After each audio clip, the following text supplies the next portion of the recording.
Although a fit ball can look like it takes up a lot of space in your house, make sure you have one because there's so many cool things that you can do with it, especially if you're in a feeling of just wanting to move your body a little bit in all different ways.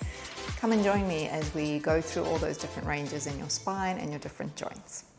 So come along and take a seat on top of the ball. What's best is to be sort of in the middle of the ball and having your feet ideally about no wider than your shoulders, but in line with the outside edges of your hips. So when we sit on the ball, we're just going to take a little roll around, so making circles, and it does make noises on my mat, so I apologize for those. You're just going to try and make some even circles around in each direction.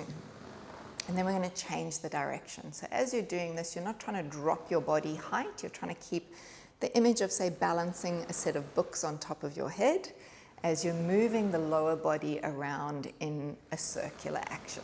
This is going to free up all those lovely joints around the lower back and pelvis area. So now we're going to create a little bit more stability, which is going to happen from the rib cage all around towards the back of the body and to the top of the hip line. So having your hands just lightly rest on the side of the ball, we're going to start with a heel lift on one foot and then lowering it back down, and then a heel lifting on the other foot. So we're just alternating the heel raise, and to keep your body as steady as possible as you're doing this, we're going to progress from the heel raise into a knee lift, and then the foot goes down and the heel goes down. So heel lift and then knee lift and then foot down and up. So you can keep going with this pattern. It's really good, making sure that you're not dunking down into your lower back as you're lifting your leg. And to make it a little bit more challenging, as you bring your knee up, you're going to bring the opposite arm up with you and then bringing them back down. And again, just changing over, switching sides. Always become aware of what you're doing with your body, and if one side is a little easier than the other. It often is the case. And it changes daily, so don't get attached to that being the same. You're now going to bring both heels up and raise both arms up, and then bringing everything back down. So this is a really lovely lengthening exercise as your fingertips reach for the ceiling. You're going to feel the sides of the body stretching out, creating some space between your ribs and the top of the pelvis. And lift. And we'll do one more together like that. As you're coming up with the arms, we're going to stay here on the toes and open the arms around in a circle. And then repeat, arms lifting up. So balancing onto the toes. This is such a great way for your feet to stay nice and mobile. We need this joint to be very mobile through our feet. So where the hinge of the toes are right now, this helps us in walking. One more time as your arms circle you all the way around, and then lowering your heels back down. So now we're going to go for a nice stretch through our back. So we're going to take a little walk forward with our feet. And you're going to sort of sink down into the support of the ball, keep your feet grounded, and then stretch your arms over, letting the head be supported on the ball. Lift your head toward the ceiling, looking to your toes, circle the arms around, and walk yourself back up. Right.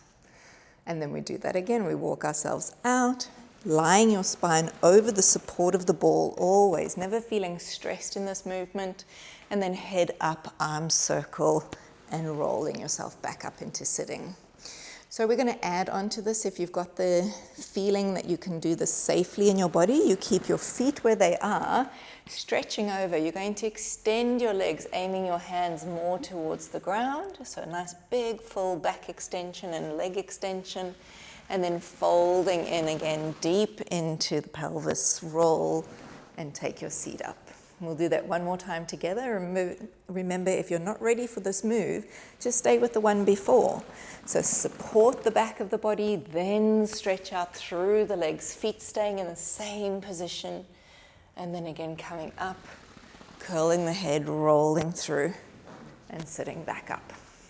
So it's going to be really useful to have a wall for this one because you want some support for your feet. So what we're going to do is we're going to come down onto your kneeling shape and have your toes up against the wall, and then pulling the ball deep towards your thighs.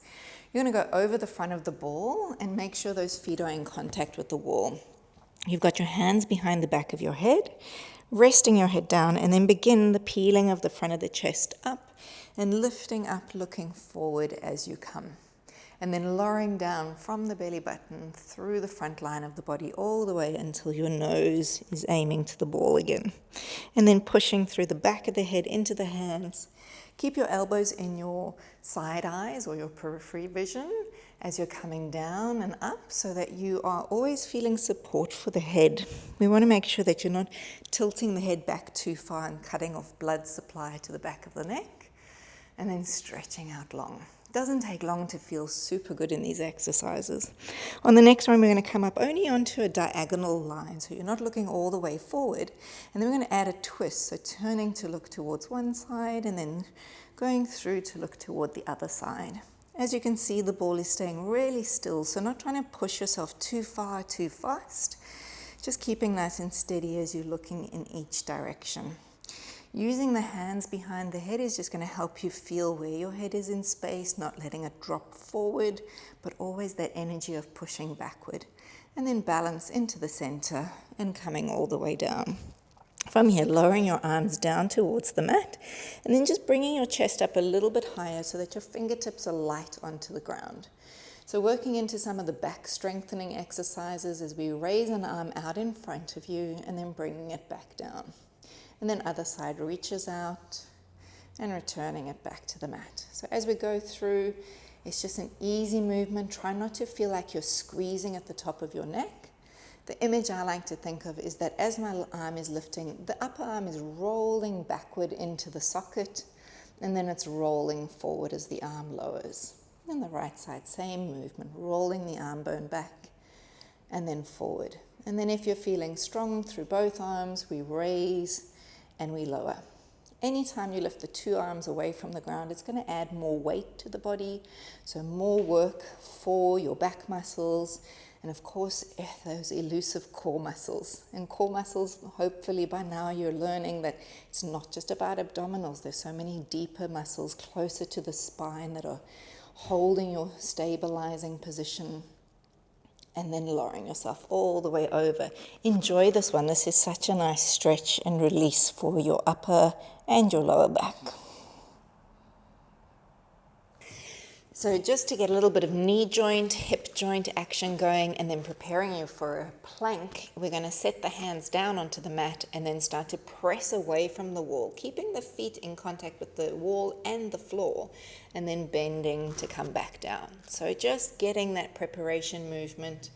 And here's such a lovely way with the ball just to support you as you prepare for your planking, because plank exercises are so beneficial for lots of things, like of course core strength, for shoulder strength, for hip strength. So these are things that we're really wanting to prepare our bodies to do as easily as possible. So now let's take it into a sideways stretch. So you're going to set yourself up by turning sideways. You'll have the ball out to your outer hip, and then place your leg away from you up against the wall surface. So when we set up, we want to be fairly high up on the ball, not too low down, and you're just going to send yourself over for a nice deep stretch. So if you've got the balance, you can take a hold of your top wrist and just give yourself a gentle stretch out to the side, using the wall as something to push against, and then releasing the hand and then sending the arm up, peeling the side body and returning into an upright position. And then we make that a little more dynamic as we just stretch the arm over, resting the other hand onto the mat just for some balance and support. So as we're coming up and down, there's so many different ways that you could make this movement a little bit more strength-based, or you could just enjoy the flow of the movement. So if you wanted to go a little bit deeper, hands behind the back of the head, bringing you up and taking you down is an option.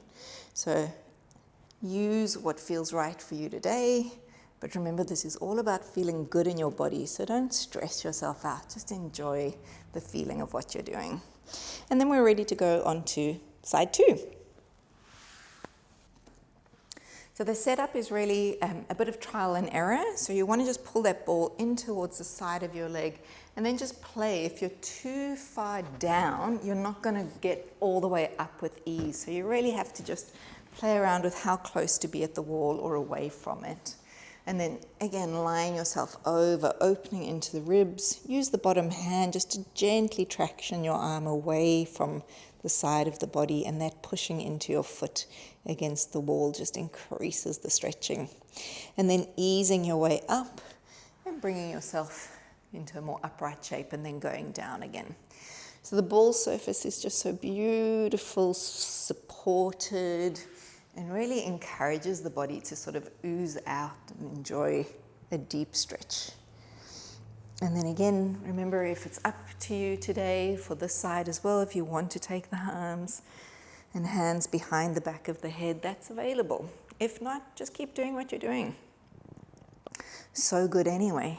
Any kind of movement is good movement for the body.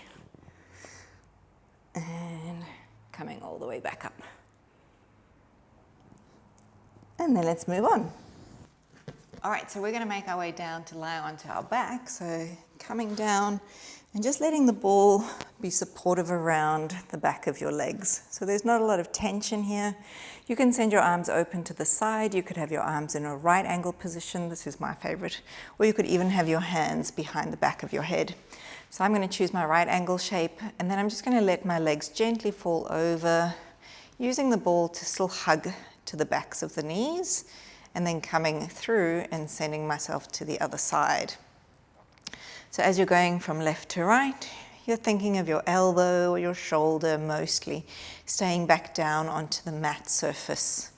So we're getting a gentle twist through the lower part of the body, starting to come up through the mid-body. Just feeling easy again with your stretch, never trying to force yourself to go into a distance that doesn't actually suit your body. And then one more time as we take it to even ourselves off, and then coming back. So here we're just going to rest our arms back down to our side, and we're going to take it into everybody's favorite, bridging. So just letting the legs be as relaxed as possible over the top of the ball, and then we're going to start with our tail rolling away from the mat and just peeling the spine up. So you don't have to have fully straightened legs, you don't have to have a super high lifted pelvis. We're just getting a little bit of action through the back of the body. So there are heaps of muscles that help us to raise the hips off of the floor, which would be the back chain of muscles, so your spine extensor muscles and your hip extensor muscles. And if you don't know what they are by name, it's totally fine. All you have to do is focus on the sensation of rolling your body away from the mat surface, being as light as possible through your legs. They're going to be working, you do know that, but try not to sort of push out into the legs and cause excessive stress.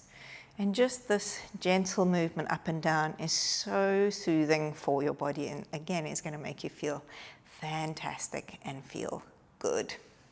All right, so every session deserves to finish with a little bit of a stretch. So we're going to end with our favorite hip stretch. So push your legs out so that the feet are on the top of the ball, and then you're going to cross one foot over the opposite thigh, and then pulling the ball in towards you to get a stretch onto the knee folded leg, and then pressing out again. I'm a firm believer in doing moving stretching. There's always time and place for the static stretches, but when we move, we're always altering the sensation and the different muscles that are working, as well as the blood flow, the nerve supply, the lymphatics. So heaps of information going on as you change your stretch. And then we're going to hold the next one in for our static stretch and just feel like the back of the shoulders, the back of the head, and the tail are all resting easily on the mat. So this is a super supported stretch where you don't have to work very hard, but the ball will give you the gentle persuasion of bringing your leg in as deep as you need it to. And then we send the legs out and of course go ahead and do the second side. So whenever you're doing a second side, always have that awareness of, oh, this could feel different. Maybe I'm not as smooth as I was on the other side. Maybe I feel a little more tension, or gosh, this feels like a super easy side. Whatever your sensation is, just feeling that and being open to it being different every time. Not always using that language of, oh, this is my bad side or my worst side or my dodgy side. That's not really helpful for the body. The body likes to hear encouraging words. So see if you can include that in your stretch time. Holding the leg in, feeling the weight of the head, the shoulders, the pelvis staying in balance underneath you. And then just breathing in and out, nice and calmly.